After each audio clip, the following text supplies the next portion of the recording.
Alright guys, so I got an interview here from G Ham, acting CEO of EG7. This interview is about 5 months old, but not a lot of people have heard about it.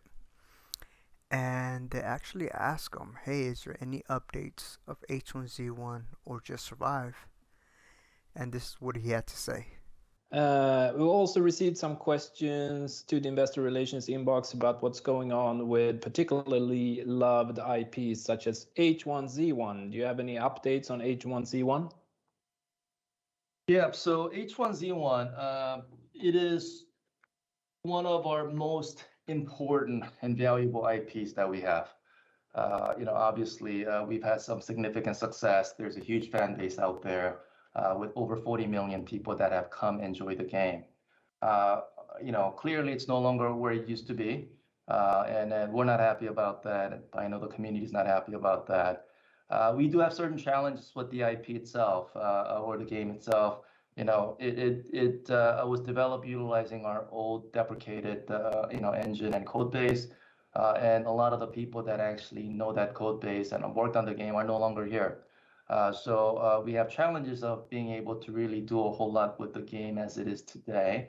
But we do believe that it's one of the most important IP that we want to invest in to try to see what we could do. And I think one thing that I would love to be able to do is engage with the community to find out what they really love about the game, because H1Z1 has an interesting history. Went out originally as a survival game, Just Survive, renamed to be Just Survive, and then we had the Battle Royale mode, which also did extremely well. But we do get a lot of questions about Just Survive more than H1Z1, the Battle Royale game. So I think being able to engage with the community of why they love Just Survive so much, that'll help us at least start formulating what we could do with the IP, because the intention is that, hey, this is one of the most important IPs that we have. We want to exploit better and be able to create a great product.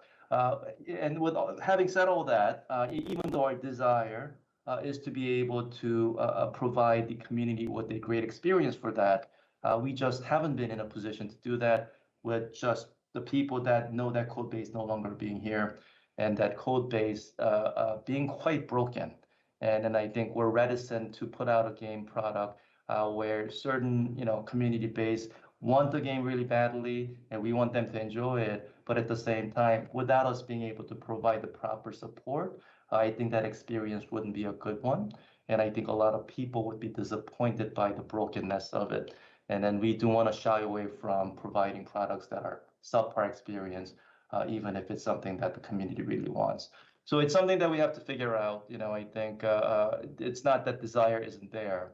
I think it's really figuring out how we resource it, and what's the path that we need to take with that title going forward to really satisfy what the community wants, versus just putting something in front of them they may enjoy for a split second, but be quite upset about the state that the game is in, which is not good for anyone.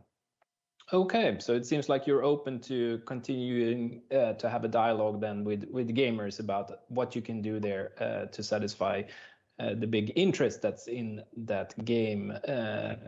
Is that correct? Absolutely. I mean, to be completely honest and be frank about this, I am probably one of the biggest fans of H1Z1 at Daybreak. So I've always been trying to figure out what can we do, but I do also want to be practical about not putting out broken products that the community may be very upset about.